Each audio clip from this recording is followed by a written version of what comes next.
Film की शुरुआत में हम पीटर और उसके बेटे नेल्सन को उनके घर में देखते हैं। पीटर पेरिस में एक ब्रिटिश पॉलिटिशियन के टूर पर काम करता था। साथ ही वो अपनी वाइफ मार्गरेट से भी बहुत प्यार करता है। इसके बाद वहां पर मार्गरेट की दोस्त हेलन का कॉल आता है, जो कि पीटर से मार्गरेट के बारे में पूछती है।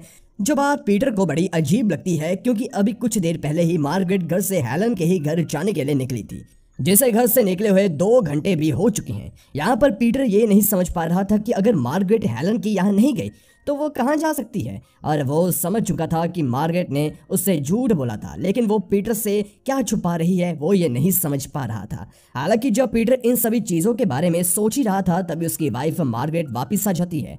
जैसे पीटर पूछता है कि उसे इतनी देर कहाँ हो गई, तो मार्गरेट उसे कहती है कि वो हेलन के साथ लंच पर चली गई थी।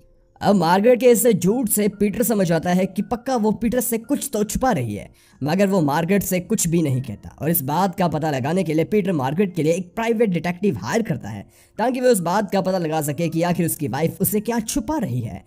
अब कुछ दिनों बाद डिटेक्टिव पीटर से बताता है कि मार्गरेट पब्लिक हॉलीडेज को छोड़कर बाकी दिनों में एक फ्लैट में किसी से मिलने जाती है, जो कि उसने अपने नाम पर लिया हुआ है। मगर हैरानी की बात यह है कि डिटेक्टिव ने अपनी इन्वेस्टिगेशन के दौरान किसी को भी उस फ्लैट से निकलते हुए नहीं देखा।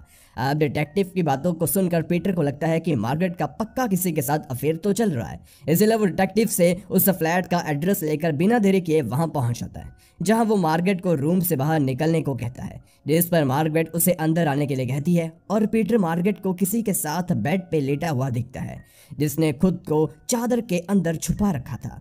अब यहाँ पर पीटर अपने गुस्से को काबू में करते हुए उस शख्स को चादर से बाहर निकलने को कहता है, और जब वो बाहर नहीं आता तो पीटर खुद जाकर उससे चादर को हटा देता है, और वो देखता है कि चादर के अंदर कोई इंसान नहीं बल्कि एक चिंपैंजी छिपा हुआ था। अब चिंपैंजी को देखकर पीटर बुरी तरह से डर जाता है, जिस पर मार्गरेट उससे कहती है कि तुम डरो मत, ये तुम्हें कोई नुकसान नहीं पहुंचाएगा, और इसका नाम मैक्स है। अब यह सब सुनकर पीटर को कुछ समझ नहीं आता, और वो मार्गरेट से पूछता है, क्या तुम रोज छुपकर इसे मिलने आया करती थी? तो इसके जवाब में मार्गरेट हाँ कहती है। यह सुनकर पीटर गुस्से में वहां से बिना कुछ बोले चुपचाप चला जाता है। उसी शाम एक रेस्टोरेंट में डिनर करते वक्त पीटर मार्गरेट से मैक्स के बारे में कई सारे सवाल पूछता है। साथ ही वो मार्गरेट से ये भी पूछता है कि क्या तुम मैक्स के साथ इंटीमेट भी होती हो, जिस पर मार्गरेट पीटर को उसकी सेक्रेटरी के साथ उसके अफेयर की याद दिलाती है, और कहती है, क्या मैंने कभी तुमसे पूछा कि तुम और सुजैन कभी इंटीमेट हुए या नहीं? मार्गरेट की इस बात पर पीटर कुछ नहीं बोलता, और फिर मार्गरेट पीटर से गुस्सा होकर वहां से जाने लगती है, जिसे पीछे से टोकते हुए पीटर कहते हैं, क्यों ना हम मैक्स को अपने घर ले आए, तुम्हें उसके लिए अलग फ्लैट में रहने की कोई ज़रूरत नहीं पड़ेगी।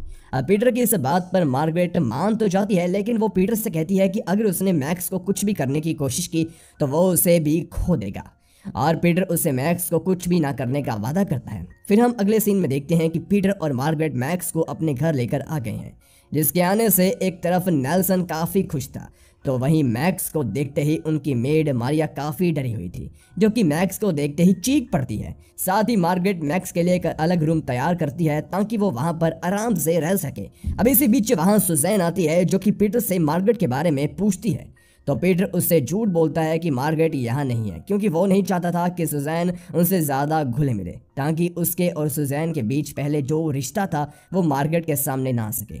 अब इसी तरह एक दिन मार्गरेट मैक्स को सबके साथ खाना खिलाने के लिए लेकर आती है, जो कि मार्गरेट के समझाने पर सबके साथ काफ़ी अच्छे तरह बैठकर खाना खाता है।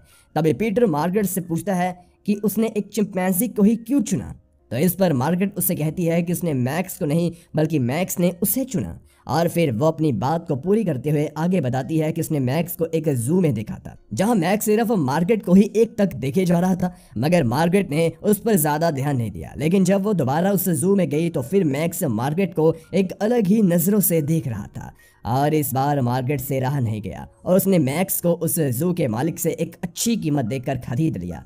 तभी से वो मैक्स से मिले बिना नहीं रह सकती। अब कुछ दिन बाद मार्गरेट अपने कुछ दोस्तों को अपने घर डिनर के लिए बुलाती है, जिनमें हेलन भी होती है, जिसका रास्ते में मार्गरेट के घर आते वक्त फिसल कर गिरने के कारण ड्रेस खराब हो जाता है, और उसकी यह हालत देखकर मार्गरेट उसे अपना ड्रेस पहनने के लिए देती है, जिससे हेलन काफ़ी खुश थी। वहीं जब सब डिनर कर रहे थे तभी उन्हें मैक्स के चिल्लाने की आवाज़ आती है, तो इस पर मार्गरेट कहती है कि यह मैक्स की आवाज़ है, और वो मैक्स को सबसे मिलवाने के लिए लाती है। यहाँ ये देखकर कि मैक्स एक चिंपैंजी है सभी डर जाते हैं, लेकिन पीटर सभी से कहता है कि डरने की कोई जरूरत नहीं, मैक्स किसी को भी कुछ नहीं करेगा। और यहाँ अचानक से मैक्स मार्केट की खूबसूरती देखकर उसे किस करने लगता है, जिससे सभी हैरान हो जाते हैं। और पीटर गुस्से में मार्केट से मैक्स को अंदर ले जाने के लिए कहता है, जिस पर मार्केट मैक्स को लेकर चली जाती है। अब मैक्स के आने की वजह से मारिया के चेहरे पर काफी सारे रैशेस हो गए थे, क्योंकि उसे चिंपैंजी के बालों से एलर्जी थी। इसलिए वो कुछ दिनों के लिए छुट्टी लेकर अपने घर चली जाती है। और उसी रात मैक्स भी अपने कमरे से गायब होता है, जहाँ की खिड़की भी खुली होती है। इसलिए पीटर मैक्स को ढूंढने के लिए बाहर जाता है, जहाँ मैक्स उसे एक फुटपाथ पर किनारे बैठा हुआ मिलता है। और फिर पीटर उसे घर वापस चलने के लिए कहता है, लेकिन मैक्स वहां से पलक झपकते ही कूद कर भाग जाता है। और इसी तरह 3 दिन बीत जाते हैं, लेकिन मार्गरेट और पीटर को मैक्स का कोई भी पता नहीं चलता। और तभी मारिया भी वापस आ जाती है, जो कि अब ठीक हो चुकी थी। अब पीटर को मारिया पर शक था कि हो सकता है कि जानबूझकर उसने मैक्स के कमरे की खिड़की उस रात खोली हो, लेकिन मारिया पूछने पर बताती है कि उसने ऐसा कुछ भी नहीं किया, जिसकी बात पर विश्वास करने के अलावा पीटर के पास कोई दूसरा ऑप्शन ही नहीं था। और इसी तरह बीते हुए दिनों के साथ मार्गरेट भी मैक्स को भूलने की कोशिश करती है, लेकिन एक दिन अचानक से मैक्स वापस आ जाता है, जिसे देखकर मार्गरेट काफी खुश होती है।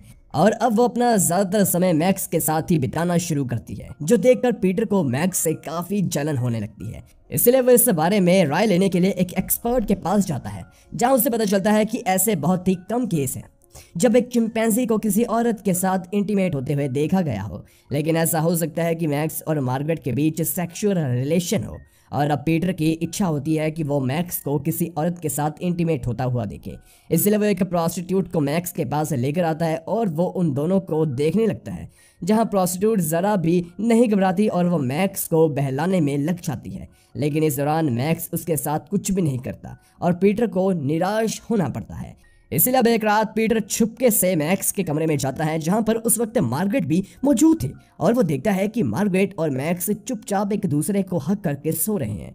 और इसलिए पीटर एक दिन बौखलाकर मैक्स को गन से शूट करने की कोशिश करता है, लेकिन इस अफरा तफरी के दौरान उल्टा मैक्स पीटर के हाथ से राइफल छीन लेता है और चारों तरफ गोलियां चलाने लगता है, जिसकी आवाज़ सुनकर पड़ोसी पुलिस को बुला लेते हैं और पीटर को वो पकड़ कर ले जाते हैं। अब क्योंकि पीटर एक पॉलिटिशियन था, इसलिए वो बिना किसी तकलीफ के जेल से छूट जाता है, जिसके बाद वो घर वापस आकर मार्गरेट से अपनी गलती के लिए माफ़ी मांगता है। अब एक दिन मार्गरेट की मॉम का कॉल आता है, जिनकी तबीयत खराब होने के कारण मार्गरेट को उनके पास जाना पड़ता है। और मार्गरेट के जाते ही मैक्स खाना पीना छोड़ देता है, जिसके बारे में पीटर पहले तो मार्गरेट से झूठ बोलता है, लेकिन फिर जब मैक्स की हालत खराब हो जाती है तो वो मार्गरेट से बताता है कि मैक्स कुछ भी खा पी नहीं रहा। इसीलिए वो मार्गरेट के कहने पर मैक्स को उससे मिलवाने के लिए लेकर जाता है, जहां मैक्स एकदम से ठीक हो जाता है। इसके बाद एक दिन सभी मैक्स को लेकर जंगल में घूमने के लिए जाते हैं, जहां जंगल को देखकर मैक्स उसमें गायब हो जाता है और काफी ढूंढने के बाद भी उसका कोई पता नहीं चलता। अब मैक्स को इस तरह खोकर मार्गरेट काफी दुखी रहने लगती है, लेकिन यह सोचकर कि मैक्स से जहां भी होगा वहां खुश होगा, वो अपने आप को संभाल लेती है। इसके कुछ दिन बाद जब मार्गरेट पीटर के साथ उसी जंगल के पास से गुजर रही थी, तब मैक्स चुपचाप आकर उनकी गाड़ी के ऊपर बैठ जाता है और उसे देखकर रास्ते में सभी लोग गाड़ी की छत की तरफ इशारा करते हैं, जहां देखने पर मार्गरेट को मैक्स बैठा हुआ दिखाई देता है और वो उसे वहां देखकर काफ़ी खुश होती है।